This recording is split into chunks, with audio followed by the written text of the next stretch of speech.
Broadcasting from the business capital of the world, this is the Podcast Business News Network.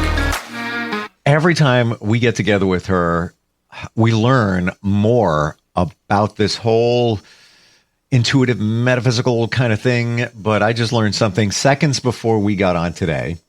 And I do know that she's a psychic medium. She does energy healing sessions.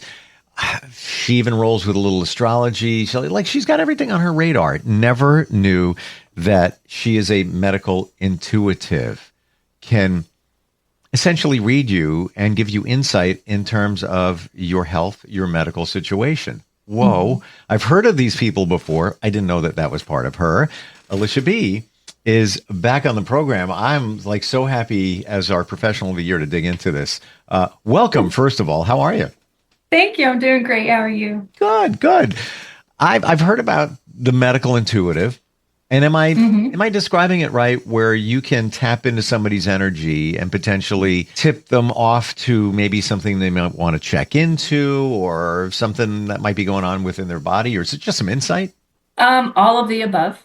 Medical intuitives, one, it's kind of like that energy work, which we discussed. It's an ability to scan someone's body, whether in person or distance-wise, and get basically an assessment. Now, we don't diagnose. We are not medical professionals, but we're a great adjunct person to have on your team because, sometimes the tests and diagnostics, they don't really get the full picture. So a medical intuitive does the physical, spiritual, and emotional aspects when we scan. So it's not looking at one avenue. We're looking at all three at one time to give you the best all-encompassing version of what's happening so you can get the medical care that you may need, or maybe it's something that you emotionally need to process, and we'll help you on that route. Yeah. Well, could it be something right down to somebody's trying to figure out why they have some symptoms?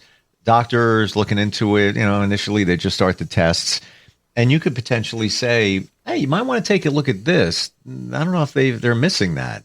And then you go back to your doctor and say, you know what, can you don't even have to say that the doctor, I talked to a medical intuitive. You just say, how about running a test on that? Can we do that? Because it seems reasonable. Yes. And then see what happens. Exactly. I actually have a story, an example of someone that I helped out in this aspect. For the purpose of the story, we'll call him John. But a family member contacted me because John went into the hospital and doctors couldn't figure out what was happening.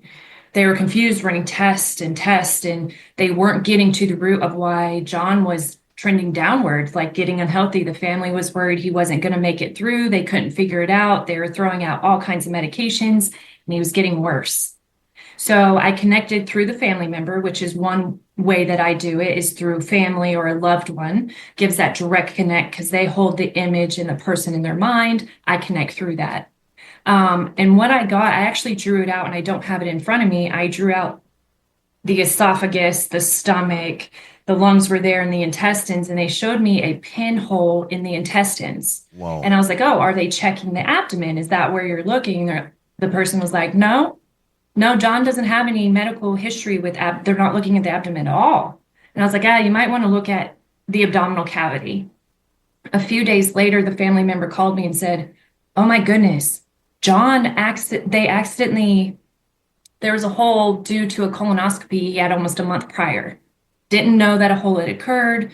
And so slowly the body was being poisoned and they couldn't find where it came from. They surgically repaired it, and John made a full recovery. John's back doing everything he did when he was on his deathbed. Yeah. Wow. And so it's just that we just give direction. I've heard similar stories like this. But I'm even more fascinated and intrigued because did you say that you didn't even directly connect with John? Correct. So because I do energy and distance energy, again, I have modalities. I can do it while you're on the phone with me. I can do it through a photo. I'm connecting energetically to your face. or through a family member. And that's really for those instances where the family member themselves can't verbalize, can't ask for assistance. And I'm very selective when I do it. I don't read people's energy. I don't read them without permission. But this was an instance when someone's life was on the line. And so I went through the family member that loved John, wanted John to make it. And that was the connection that was needed to get the reading. Don't do anything on me because I'm changing insurance in about a week and a half. So let's not find out. Let's wait. Part of me wants to know. Part of me doesn't want to know. It's probably just because I'm changing insurance and I got to make sure everything's all set up. Saving money. Great. That's important. Yes, it is. Oh, gosh. Is it as simple as just like if we use me as an example, you have permission, you really do. I got no secrets. And would you just tap into the energy just like that? There's nothing, I don't want to minimize anything, but it's kind of, that's what you're doing. You're just tapping in, seeing what you feel, making suggestions. Yes. So normally when I do it, like if I were to do you, I actually close my eyes because what that does is give me the visual representation of your body. Then they kind of take me in like a zoomed in version, right? So they zoom in, say it's again, we'll use the abdomen example from the previous.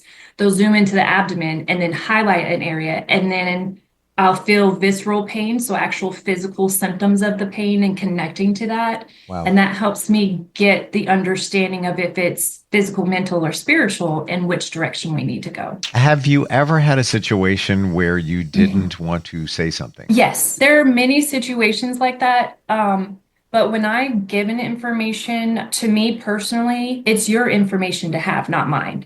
So the only thing I do when delivering it is in the most compassionate way. I never give you something without a way to action it, right? A way to move forward and help yourself. So I won't just say, I don't know, hey, yeah, you're dying. That sucks, and move on instead of being like, oh yeah, so, for again, this instance, you have a hole in your abdomen. You're going to die if you don't get help, or a lot more gentle than that. But I'm just trying to say, I won't ever give you something that is very detrimental and something that can be mentally hard to understand without giving you a way to move through what is given to me, because Spirit always gives you stuff to help you along. Well, we all have free will. So, and anything can change in a minute. There is no future, right? Correct. Doesn't exist. The only thing we have is now. That's it. Right. So you could give somebody some information, their choice of whether they want to pursue it. You don't have to paint the picture. You can just say, you might want to check. I'm seeing a hole. I don't know, leaky gut syndrome. I don't know what it is, but you might want to check into that. And that's up to the person to make that decision if they want to do that. Do you actually feel pain? I do. I had one. So in Insight Psychics, we have a professional group. And we were looking on a cold case, reading a cold case, seeing if we could find any information. And in that group and the professionals on that side, we feel it. We're clairsentients. So we actually feel the injuries, the illness, the pain. And this was someone that had passed away. Their case has been resolved, but we felt where the injuries occurred. We could feel it on the face. We could feel it on the neck. We felt the arm being broken. Like we physically feel what's happening. So question, you went through some health challenges, cancer related, a while back. Yes. Right. Were you intuitive at that time when it comes to medical type stuff, or you can't do yourself? I don't know. Tell us. So two things. One, I was not medically intuitive at the time. I was just waking up and started storing all that energy, which we've talked a lot. We got to release that energy. And that's why I'm such an advocate for it, because I stored it. And in storing, I actually caused myself illness. Once I figured that out, I uncaused the illness, and here I am today. But also, we can't read on ourselves. I was just talking to someone about this the other day. We don't get readings on ourselves medically. We don't get life readings or guidance personally. I can't ask my guides. And how I like to present it is, we can't get cheat codes. just because we're in two doesn't mean we get a cheat code for life. We don't get a simpler life because we have these abilities. We have the same lessons that we have to learn that others are learning. Trials have to be accomplished for us to learn what we need to and to move through our soul path that we created. So we don't get to cheat. We don't get to ask them and be like, oh, we're ahead of you because they told, no, it doesn't work like that. Going to pivot for just a moment. I had a conversation with somebody that said that there is no universe that is doing things for us. They feel we are the universe. We are connecting with ourselves and for the greater good, higher purpose, making it all happen. So I tried to process that, and I'm not really sure. What are your feelings? I agree with that. So when we talk about universal energy, that's source, our creator, right? Source energy.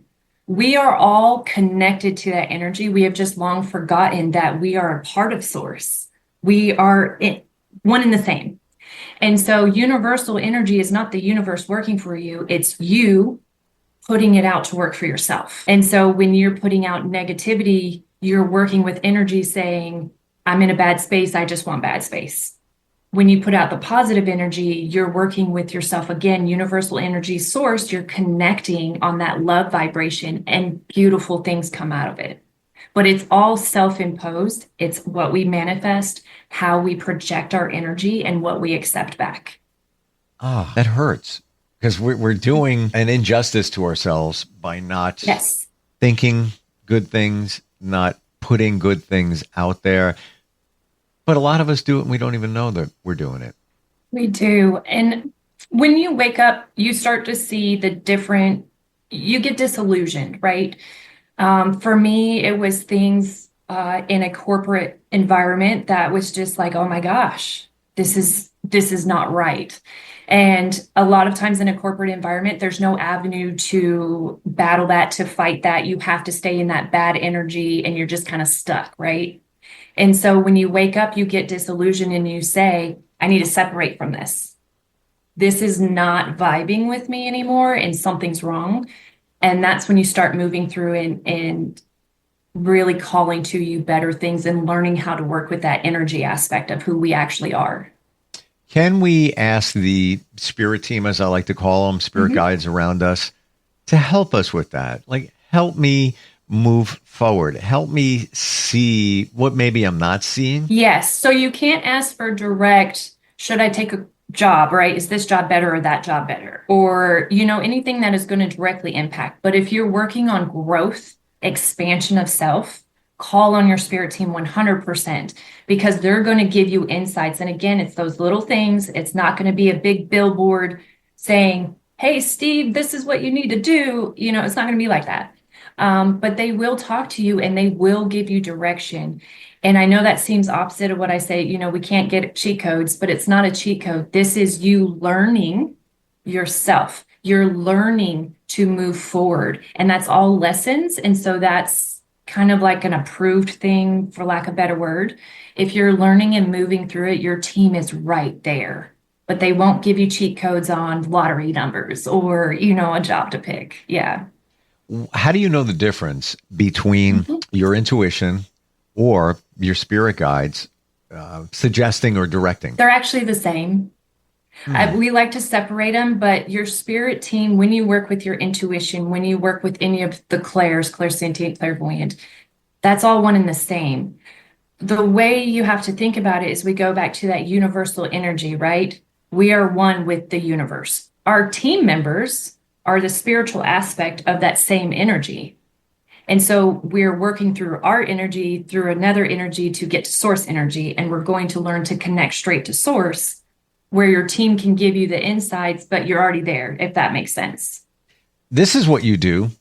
So I wonder how often you connect with your spirit guides. So in every session I do with someone, my spirit team is there and I do talk to my guides. Depending on if I'm doing a psychic reading, William, one of my guides, is normally the one to step forward. Love him to death. He was the first one to, step forward for me and wrote it on an old marquee that said, my name's William. And I was like, oh, no. With my energy work, I have another healer spirit guide that comes through and helps manage the energy aspect of it. So you have different guides for different things that you do and different points in your life. How do you know? I'm going deep here. Oh yeah, keep going. And I love that you're plugged in and have views of all sides of this. How do you know what you're getting? Like you just said, William presented himself as your spirit guide. How do you know the difference between a God or God giving you insight and your spirit guides? I guess it's a trust. When my guides speak to me, or my angels, or somebody else's spiritual team communicates with me, I know that they are connected to God. So I know that is a message directly from our Creator. That's the communication on how it can reach me, because mine at the moment, I haven't expanded enough to get direct communication from source. I kind of use a middleman, so to speak. And so it's a trust and an understanding that, one, the information that I'm presenting is not something that's in my head. It's just not, it's not something I've read. It's not something I know about a person. It is random information that totally makes sense to the person I'm sitting across from. And so I just have to trust that when I feel their energies come in and I pay attention, that they are energies of love. So when they come in and when it's from source, whether it's your guide or your angels, or, ascended masters, anything like that, it's a love vibration. You feel like you had a hug and you just want to cry because you feel so elevated. That's how I know it's source versus a different type of energy. So you brought back a memory and what you said that William presented himself some way. So quick story. This was 18 years ago and my son was like 9 months old, and found out that he needed major skull surgery. Sagittal stenosis, essentially, it's where the skull fused way too soon and doesn't allow for brain growth. So his brain, he looked like a football, like his head was just growing like this. So now need to pick a surgeon that's going to cut his head open from here to here. Nowadays, they do it differently. And a cosmetic surgeon to clean it all up and everything. Doctor after doctor after doctor appointments. Nothing's making sense. Like crazy thing. We're going to peel it this way. And I'm like, this is just intuition. Driving back from an appointment in New York City, and I had just started going back to church. I was like, I'd do anything at this point. How do you pick the doctor that's going to cut your kid's head open, literally? So I'm driving back, and I'll never forget. It was on the freeway. It was kind of misty, rainy. It was in August. And I'm just thinking, show me something. All right. I'm throwing, my hands up to the air, whether a God or whatever. And this is before I'm deeper into this journey here. Wasn't even scraping the surface back then. Wasn't more than 30 seconds later, I look at an overpass. There's a billboard. And the billboard says, "Stephen, do I have your attention now?" Can't make this up. I didn't. That give me chills. I'll show you what it looked like. I'm getting them too. I just remained silent. I'm like, something bigger out there. Shortly after this, picked a doctor, 2 of them, did a great job. It was not even like 6 hours later, my son's up in the hospital bed, goofing, smiling, as a 9-month-old. And he's the brightest. He started his first year of college. He's, fantastic. Everything's great. That's amazing. What this was an ad campaign, I think for Court TV. I'm not really sure, but it was a series where they were advertising the series, but it was the ex sending a message to her soon-to-be ex. And it was like a typewritten message. But all I needed to see was, "Stephen, do I have your attention now?" And it got my attention, and it essentially woke me up. And if you Google it, billboard, "Stephen, do I have your attention now?" You'll see exactly what I saw, because it was sort of a famous campaign. But just for me to look up after asking, that was my validation, asking, "You shall receive." And wherever it came from, I don't even know. I have a feeling it might have been God, but I'm not, after we have been talking about spirit team, et cetera, et cetera. What do I know? All I know is it offered help, comfort. Everything turned out great. Yes. And you trusted that it was something, right? You may not have known what it was, but you were like, "That's for me. That makes sense." Like, I didn't even question it for a second. It was just like, yeah, that was for me, and everything is going to be okay. Yeah. That reassurance, everything is going to be okay. And I've said it from then, I'll say it today. Ask for a sign. Yes. And I will say that is phenomenal on sign. That's probably one of the biggest return on signs I've ever heard someone have. But there's also a lot of people get it from song lyrics. So pay attention to those lyrics. When you present something, a lyric is going to pop out at you is the best way to describe it. And you're going to be like, that kind of relates to what I was thinking. Oh, yeah. No, that's a message. Don't blow it off. Pay attention. Especially when it sticks with you. Like I get Yes. this all the time, and I'm still trying to analyze certain songs months later, not even kidding, picking each line apart. I'm not obsessive. There's a reason, and I try to figure out the pieces of the song. But if it resonates with you, there's a reason why. Yes. Yeah. 100%. Like if it's, I got that song stuck in my head. No, you're being told something. It was, and I think I shared this. I needed an answer. I was at a stop sign, popped in my head, and the Beatles' Let It Be was playing in my mind. What's up with that? There will be an answer. Let it be. Walk through that door. 5 minutes later, after stopping at that stop sign, hearing that song, phone rings. It was the answer.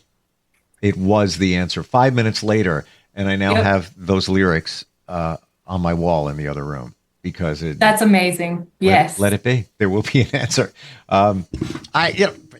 Anybody who's skeptical, that's fine. Ride that train. We have seen these things over and over again. Yes. And they're too specific and too quote unquote coincidental. I agree. Medical intuitive. If somebody wants to tap into your power and have you read them in that regard, how do they connect with you? Or just anything we're talking about here, how do they find you? Yeah. So best way is insightpsychics.com/Alisha, or you can text or call me. I do answer. I do reply. 256-469-8111. I still have not connected with my spirit team like you're William. Still waiting for that to present. But full disclosure, I haven't asked enough. Yeah, that one, I would say William giving me his marquee, which is a joke I have with a lot of people that are aware of William. It took maybe, I would say like 2 months. And that was the first time I actually connected with a guide. And he blew it up to make sure it was this great experience for me, which terrified me. But it was a dark room. I was going to bed and he gave me that and I rolled over and was like, not happening. Wow. Not happening. Wow. Well, you know what? You knew what it was. I did. I did. Fantastic talking with you. Again, I had no idea the medical intuitiveness of you. Super cool. But I shouldn't be surprised. Thanks. I shouldn't be surprised. This is you. Thanks for being here today. Thank you so much. Appreciate it. We'll be right back.